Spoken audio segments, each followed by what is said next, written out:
Good morning, and thank you for the opportunity to mark a major milestone, the recent launch of Ireland's National Human Rights Strategy for Disabled People 2025 to 2030.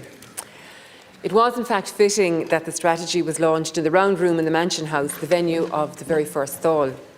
And it is here in the chamber of the 34th Dáil, with your support, colleagues, that some of the key aims and ambitions in the strategy will be actioned in the coming years. I was really taken by a phrase used by David, one of the participants in the awareness campaign for the National Human Rights Strategy for Disabled People. And he said, "Listen to us instead of telling us what we need." For my part, this is at the very heart of what I want this strategy to be about: the aspirations, the ambitions and the lived experience of people with disabilities. Every effort has been made to ensure that people with disabilities steered, shaped and structured this strategy. There were focus groups, surveys, interviews and town hall meetings, online and in person throughout the country. Expert interviewers were also used to access the voices of people who are seldom heard from, such as children with disabilities and people with intellectual disabilities. In some instances, people were able to communicate not just with mouth words, but with facial expressions, body movements, sound and assistive technology. I know full well there are always a means to communicate if we are truly prepared to listen and to hear. In reality, then, this strategy has come from the people who matter most, those who live every single day with disability. So, after all of the consultation, what was identified? The top three issues were access to health and social care, having enough money to cover the extra costs related to disability, being able to avail of and use public or private transportation easily. There is an unwavering focus in this strategy on clear and concrete actions which people with disabilities want prioritised, rather than just looking at it from an official and oftentimes siloed perspective. The objective is to look at issues from a whole-of-life perspective. As one disabled person put it brilliantly, a person's life isn't divided into government departments. It is therefore fitting that this, the first ever National Human Rights Strategy for Disabled People, that the name that was given to the strategy was the name that was requested and promoted by people with disabilities themselves. They wanted a clear human rights focus in this strategy, beginning with the title. I know Shakespeare has often mused what's in a name, but I fundamentally believe and agree with people with disabilities that names, language, and in this instance, titles are important because they set the agenda and they carve out the vision that we wish to achieve.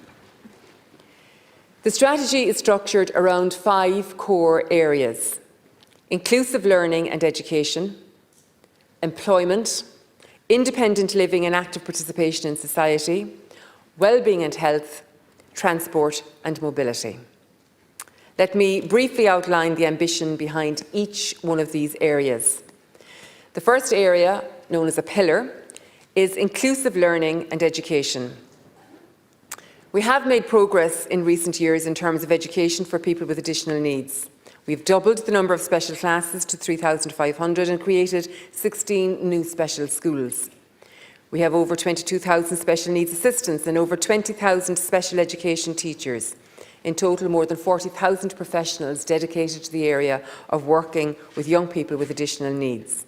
But we need to do more. We absolutely need to do more.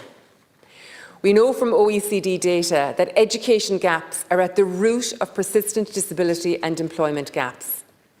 This pillar directly confronts that reality, starting early and staying the course. By 2030, we want to see significantly improved access and greater transition supports across all education levels, and ultimately higher rates of achievement for disabled learners. The second area or category is employment. This is about closing the disability employment gap decisively. We are committed to removing systemic barriers and creating real, sustainable opportunities for disabled people to earn, to contribute and to thrive in the workforce. The next area identified in the strategy is Pillar 3, independent living and active participation in society. This puts independence, choice and autonomy at the centre of policy. Disabled people must have the right and the means to live where and how they choose, participate fully in their communities and lead lives of their own making. That means better access to housing, support services and opportunities for engagement in culture, sport and civic life. The fourth pillar, well-being and health, will improve access to inclusive, integrated health services from early intervention to mental health supports to health promotion. This goal is clear: better outcomes, higher quality of life and services that empower disabled people to live fully and to live well. The final pillar, transport and mobility, is about one of the certainly most critical enablers of independence, mobility.